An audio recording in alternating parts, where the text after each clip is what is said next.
Ratusan warga yang tinggal di sekitar pabrik pupuk Iskandar Muda dilarikan ke rumah sakit karena keracunan setelah menghirup amoniak yang dikeluarkan pabrik pupuk tersebut. Korban keracunan mengalami perih mata, sakit tenggorokan, dan sesak nafas. Bahkan beberapa di antaranya sempat jatuh karena terhirup amoniak. Korban keracunan amoniak mencapai 160 orang. 50 orang di antaranya harus mendapatkan pengobatan, sementara 6 warga harus menjalani perawatan intensif di Rumah Sakit Prima Intimedika.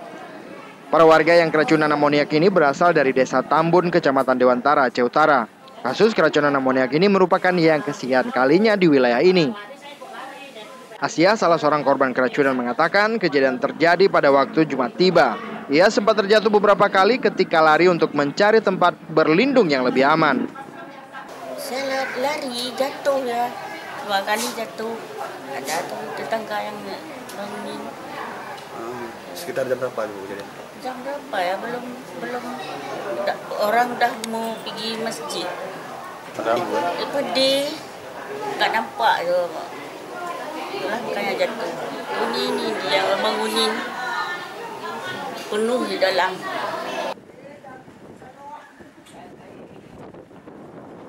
Humas PT Pupuk Iskandar Muda, Suryadi, mengatakan amoniak keluar secara otomatis pada saat startup urea. Biasanya startup urea dilakukan pada malam hari dan arah angin tidak ke pemukiman warga. Telah terjadi sedikit sistem di startup urea. Kemudian untuk penyeimbang ada safety valve yang membuka, itu memang otomatis.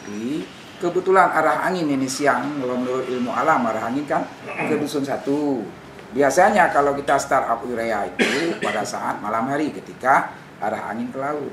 Nah, ketika terjadi namanya emergensi, itu arah angin ke dusun 1 ya Pak ya?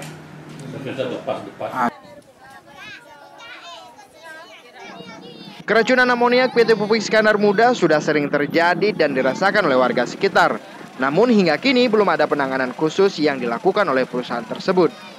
Dari Loksmawe, dia telah melaporkan untuk Aceh Video.